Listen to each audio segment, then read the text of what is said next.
धनीपुर गांव का सेठ अपने खेत पर बैठा गांव के किसानों से काम करवा रहा है। इसी बीच गांव का एक आदमी सेठ के पास आता है। सेठ जी, मुझे पैसों की बहुत जरूरत है। अगर आप कुछ पैसे मुझे उधार दे देते तो बहुत बड़ी मेहरबानी होती। उधार? कितने उधार चाहिए? 500 रुपए सेठ जी। 500 रुपए?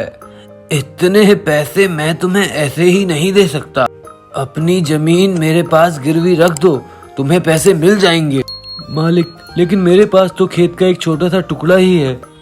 अगर मैं वो आपको दे दूंगा तो फसल कहाँ उगाऊंगा? ये मुझे नहीं पता। अगर इतने ज्यादा पैसे चाहिए तो कुछ तो गिरवी रखना पड़ेगा।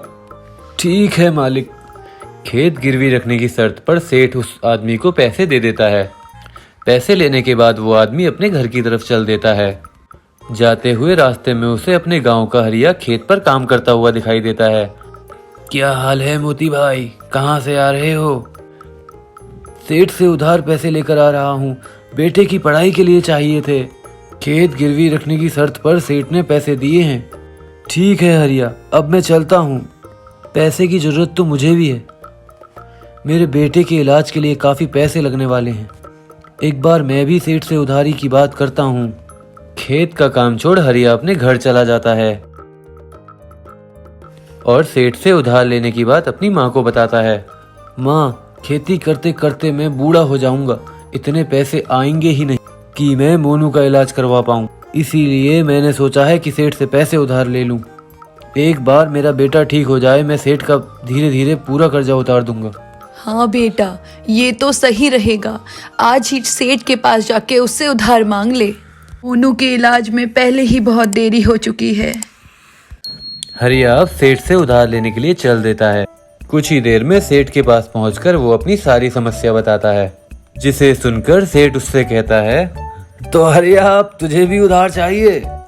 तेरे बेटे की बीमारी की बात है तो मैं पैसे दे दूंगा, पर ये कर्जा तू चुकाएगा कैसे? मालिक, मैं खेत गिरवी रख दूंगा तो मैं खाऊंगा कहाँ से? लेकिन मेरे पास इसके अलावा और कोई चारा है भी नहीं। आप ही कुछ उपाय सुझा सकते हैं अब तो। ठीक है, एक काम कर सकते हैं। जो पैसे मैं तुझे दूंगा उसके बदले तू मेरे यहाँ 5 महीने तक काम करेगा, तभी तू मेरा उधार चुका पाएगा, नहीं तो कुछ नहीं हो सकता। हाँ मालिक, ये ठीक रहेगा। 5 महीने में आप मुझसे जो काम करवाएंगे मैं वो करने के लिए तैयार हूँ। हाँ, क्यों नहीं। जब बकरा मेरे पास खुद चल कर आया है तो अब उसे काटना तो पड़ेगा ही।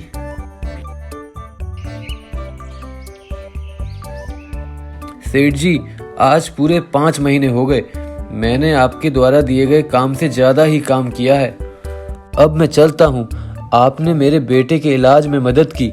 मैं जिंदगी भर आपका ये एहसान नहीं भूलूंगा। अरे हाँ हरिया, तेरा बेटा अब कैसा है? सब ठीक तो है ना? मालिक, सब ठीक है। उसका इलाज भी अच्छे से हो गया।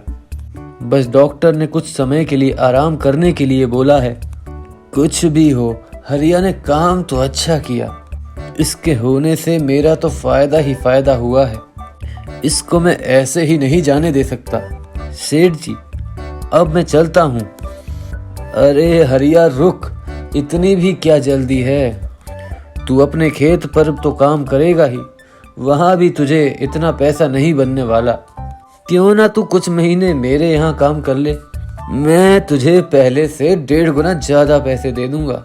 देख ले, तेरे लिए अच्छा सौदा है। हरिया कुछ देर सोचने के बाद सेठ के वहाँ काम करने के लिए राजी हो जाता है। सेठ पहले की तरह ही हरिया से पूरे दिन अपने खेत में काम करवाता। अपने गायों को भी हरिया के साथ चरने के लिए भेज देता।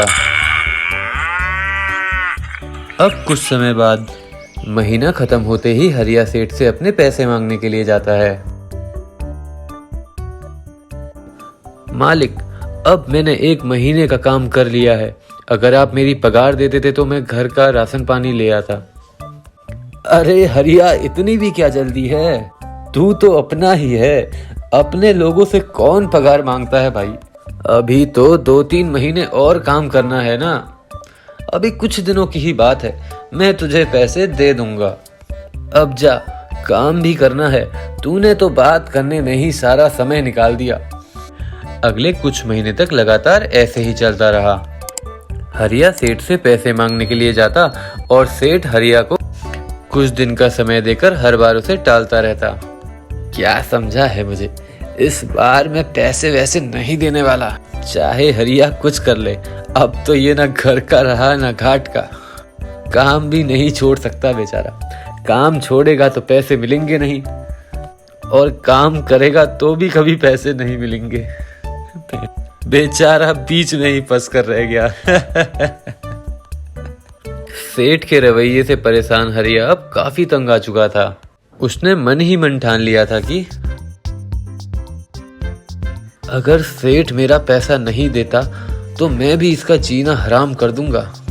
टेढ़े लोगों को मुझे सीधा करने आता है। अब हरिया सेठ के पास दिन में 2 बार 3 बार पैसे मांगने जाता।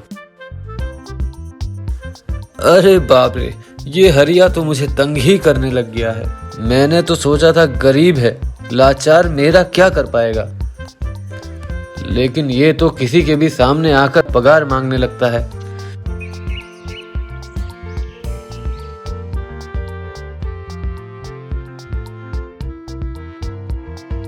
सेठ जी, मेरा पगार रह गया है। 3 महीने हो गए हैं। आपने अपने वादे के अनुसार मुझे एक पैसा नहीं दिया अभी तक। अच्छा हाँ, कल आना हरिया। तुम कल सुबह आना, तुम्हें पैसे मिल जाएंगे। ये तो गांव वालों के सामने ही मेरी बेइज्जती करने लग गया। शाम होते ही सेठ कुछ दिनों के लिए बाहर जाने की तैयारी करने लगता है। अब यही एक उपाय है, हम कुछ दिनों के लिए गांव से गायब हो जाते हैं। जब तक वापस आएंगे तो हरिया का मामला ठंडा हो जाएगा। अब सेठ गांव से जा चुका था। अगले दिन सुबह सुबह ही हरिया जब सेठ के घर के पास पहुंचता है तो घर के बाहर ताला लगा देख वहीं रुकने का मन बना लेता है। लगता है सेठ जी घर के बाहर गए हैं, कुछ देर में आ ही जाएंगे। तब तक मैं यहीं इंतजार कर लेता हूँ। हरिया पूरे दिन सेठ का इंतजार करता रहा, लेकिन सेठ वहां नहीं आया। हरिया का आना और सेठ का इंतजार करना, ये सिलसिला कई दिनों तक चलता रहा। एक दिन लगता है सेठ ने मुझे चूना लगा दिया। अब वो इस गांव में नहीं आने वाले। शाम होते ही हरिया वापस अपने घर की तरफ जा रहा था कि तभी कुछ चोर सेठ के घर के बाहर ताला तोड़ने के लिए आ जाते हैं। यहाँ का सेठ कई दिनों से गायब है। चोरी करके हम माला माल हो जाएंगे। चलो जल्दी करो, ताला जल्दी तोड़ो, नहीं तो कोई आ जाएगा। ताले टूटने की आवाज सुन हरिया सेठ के घर के बाहर आ पहुंचता है। अरे चोर, ये तुम लोग क्या कर रहे हो? चोर चोर!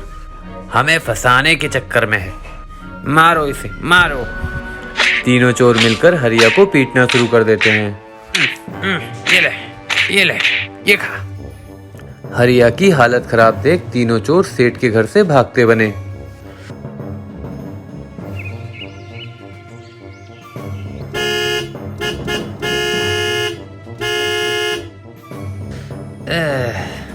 अच्छा है, अगल बगल में हरिया भी नहीं है। अब तो मुझे लगता है वो हार मान ही चुका होगा। मैंने तो उसको उसकी नानी याद दिला दी। अरे नानी तो तुम्हारी याद आ जाती अगर हरिया ना होता। वो तो तुम्हारे आने के इंतजार में यहाँ बैठा था और उसी समय चोर तुम्हारा घर लूटने के लिए आ गए। हरिया ने अपनी जान पर खेलकर तुम्हारा घर बचा लिया। कैसे बेईमान आदमी हो तुम, छी। देखा आपने, हरिया ने आपको बचा लिया, वरना आपकी सारी कंजूसी निकल जाती। जितने पैसे बचाए हैं सब हवा हो जाते।